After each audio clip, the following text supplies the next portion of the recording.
মুর্শিদাবাদ জেলা জুড়ে জায়গায় জায়গায় বোমা উদ্ধার, জায়গায় জায়গায় চলল তল্লাশি অভিযান। উদ্ধার করা হলো শতাধিক তাজা বোমা। বড়ুয়া থেকে রঘুনাথগঞ্জ, সুতি থেকে শামশেরগঞ্জ বোমা উদ্ধার অভিযান চলে সর্বত্র। শনিবার সকালে বড়ুয়া থানার অন্তর্গত সুন্দরপুর ননী সেতুর নিচে ময়ূরাক্ষী নদীর ধারে সন্দেহজনক দুটি বালতি দেখতে পায় এলাকাবাসীরা। ঘটনাস্থলে পুলিশ এসে বোমা উদ্ধার করে। অন্যদিকে বড়ুয়ার বৈদ্যনাথপুর গ্রামেও ফাঁকা মাঠ থেকে উদ্ধার হয়েছে তাজা বোমা ভর্তি বালতি।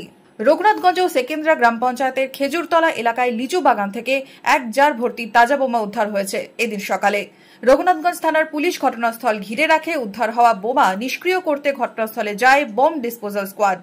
পাশাপাশি সুতিতেও বোমা উদ্ধার ঘিরে চাঞ্চল্য ছড়ায় এদিন। সুতির লক্ষ্মীপুর পঞ্চায়েতের চাঁদামারি বাগান থেকে 3 বালতি ভর্তি তাজা বোমা উদ্ধার করেছে সুতি থানার পুলিশ। সুতির পাশাপাশি শামশেরগঞ্জের পূর্ব দেবীদাসপুরে আমবাগান থেকে ব্যাগ ভর্তি তাজা বোমা উদ্ধার হয়েছে। শামশেরগঞ্জ থানার পুলিশ ঘটনাস্থলে নজরদারি শুরু করেছে। উদ্ধার হওয়া বোমা নিষ্ক্রিয় করা হয়। এত বোমা উদ্ধারের ঘটনায় কার্যত উৎকণ্ঠায় স্থানীয় বাসিন্দারাও।